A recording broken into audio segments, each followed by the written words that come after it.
Good afternoon, everybody. Just another quick catch up. It's a short one because for some reason my phone is getting exceptionally hot, even with just a small little video of 6 minutes. So I'm going to try and go through this quick because I have been doing quite a bit again today, even though it's been really hot. So I don't want to be out in the heat very long because I think yesterday overdone it a bit much with the sun and got a little touch of heat stroke.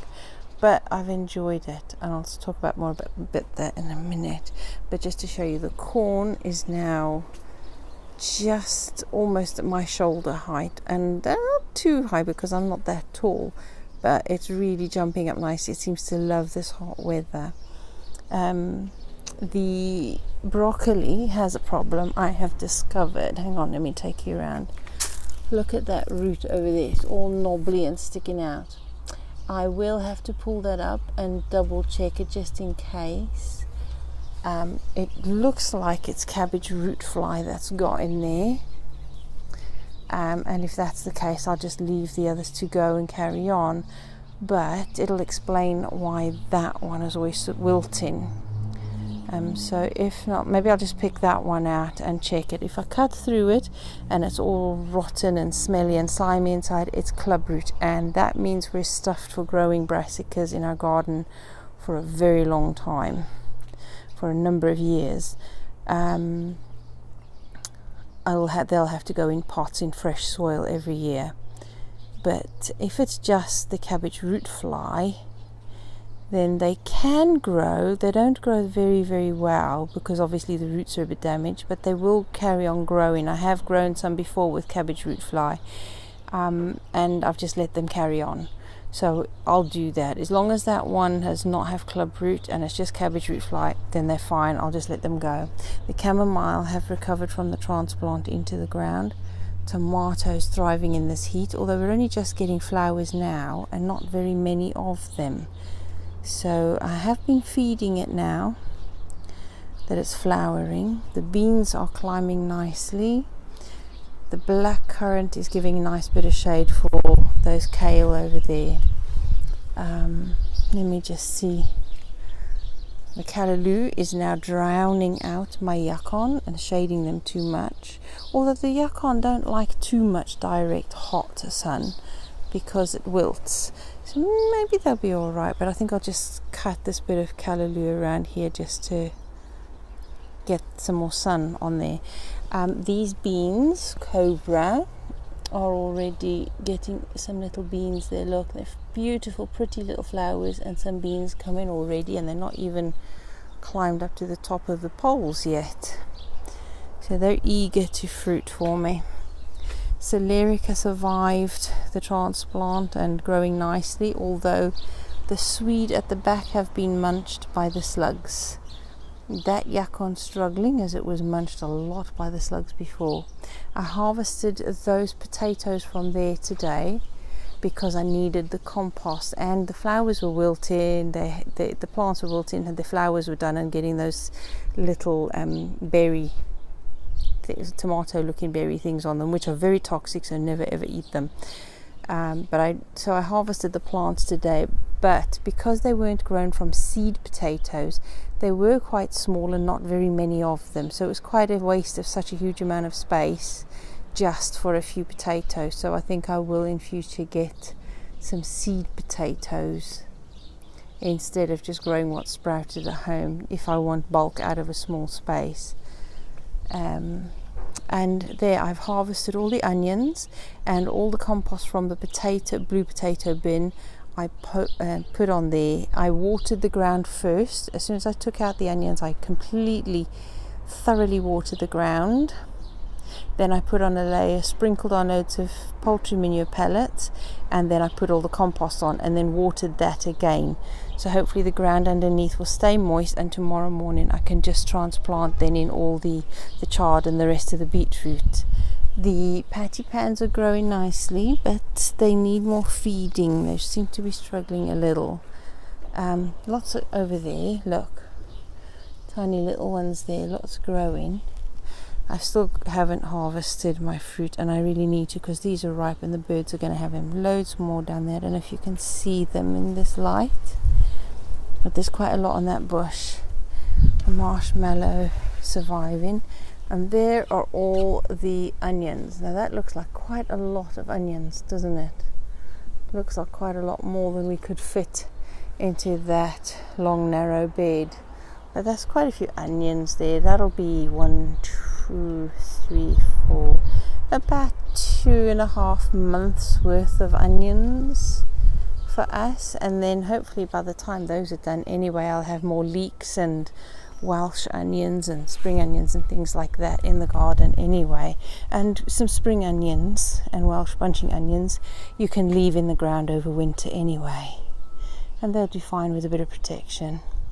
So that's all I've really done today, but it did take all morning because it's quite hot. And of course I know that with no dig beds, and if you want to avoid slugs, you don't have edging on beds, but truly I had to put something there. The birds keep pulling all of the soil away and exposing the roots on my plants, so I had to put something there just to stop them digging massive holes. And you wouldn't believe the size of the holes that a small little bird can dig and spread the soil around everywhere and expose the roots. So for now I have just put stones and logs or whatever I could find around the garden there, just to stop the birds from, spreading my garden beds around the paths. Now in cooler weather and at night, during the day, those stones will absorb a lot of heat and radiate them into the soil in the evenings through the night, so that there's a bit more heat. Now those beetroot over there don't really, some of them can be harvested soon.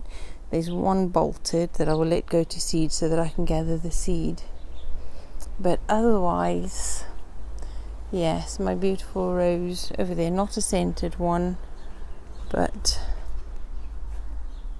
it's a beautiful rose nonetheless, and it's surviving the heat. And a few more coming up. Lavender's all flowering. Baskets are surviving, so yeah, not too much to do now in the garden, except for planting out things that need to. There are still, what are these? Okay, my red Savoys. So hopefully they will grow a bit bigger now. I'll have to feed them, and those little ones there, the Savoys for winter, the red winter cabbage. So hopefully they'll grow nicely and I can get them in the ground as well soon. I've put the carrots in here. I don't know if I mentioned it in the last video, I can't remember, but I've put the carrots in these tubs because they're long enough for carrots, and I wanted to stop the birds digging, because they have been actually. I put some carrots in the bed with the corn, and the birds have been digging around them looking for worms and things in the soil, but obviously digging up some of my seedlings. So what I did instead is put them in the pots, and also because this is on the top of the desk, the old metal desk, and so apparently carrot fly 2 foot off the ground, and they fly in at an angle to dart the soil like a torpedo, and then they lay their eggs, and the larvae make their way into the carrots. So logically thinking, I thought if I raised it up off the ground that high, I might avoid the carrot fly, and I can just as I harvest, thin a few out as for salad as they grow, and then leave space for the others, and they can fatten up a bit.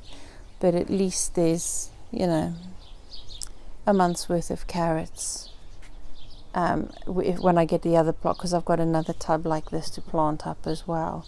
So hopefully that we could at least have some homegrown carrots. And carrots I don't normally bother with because of all the problems with the pests, and because they're so cheap in the shops. However, they're not organic because I can't afford the organic ones. If I buy organic, then I have to cut something else out the shopping list, and we've already got it down to a kind of skeleton one.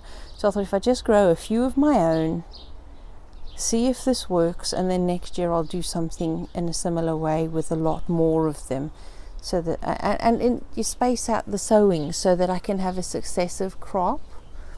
So we'll see how that goes. my phone is already getting kind of hot, so I don't want to go too long. That yarrow, the cloth of gold, the Circilia, look at that color. And I just wish we had smell-o-vision. The smell is lovely, and there are always hovering insects all around, flying insects to pollinate. So, I mean, you can see when they get a bit annoyed because I'm in the way. The birds have been coming right in underneath the cover, and it appears that, you see the bottom of the post where we put the concrete and the stones, they're pecking at the concrete for grit. Can you believe it? The post mix in there, they're pecking at that for the grit, because birds of course eat grit to help grind down the food that they eat. So it's been nice having them around. I did buy another passion fruit plant, not the passion flower, the passion fruit, the grenadella. And I hope that this year it'll survive, because we've got this cover now this winter, and I'll put a little bit more protection around. Hopefully it will protect some of the more tender plants like my pomegranate and the passion flower and the kiwis. I have to watch the wind, because kiwis do not like the wind. They really do not. So we'll have to keep them sheltered further in here. I'll have to pull that kiwi further in. It is growing nicely there. It likes that spot for now. But when the winds come in the winter, it's going to be awful. I'm very pleased with the hanging baskets. I did put some old... let me see if I've got any more I can show you. Yeah, you know the mushroom, plastic mushroom trays that you buy your mushrooms in. Even though I'm trying to avoid getting these anymore and get them in the paper bags rather than the plastic, I have loads of these already from previous buys. So I put a couple of these in the bottoms of the hanging basket, so that acts as a water well, and it's been working really well, because I only have to put in a very small little watering jug of water in each basket in the morning, and it sees them through. And to be honest, let's just see this. Yeah, it's still moist even now. By almost 3 o'clock in the afternoon, it's still moist. So it's helping. To put a well in the bottom of your hanging basket does help to retain a lot of water in there. Right, so there you are, update for today. Nothing much in the front. I did have some fern leaves off my aunt, and they've got some spores on the back, so I've put them on the ground, on moist, very moist ground, covered them with compost and watered that, and hopefully that will work. If not, well, I'll just have to buy some ferns and put them in, because I want ferns, hostas and Solomon seal to go in against the wall by the wisteria, because that looks like it's a nice little sheltered spot. So we'll see how we go. There you are, update done for today. Bye bye all.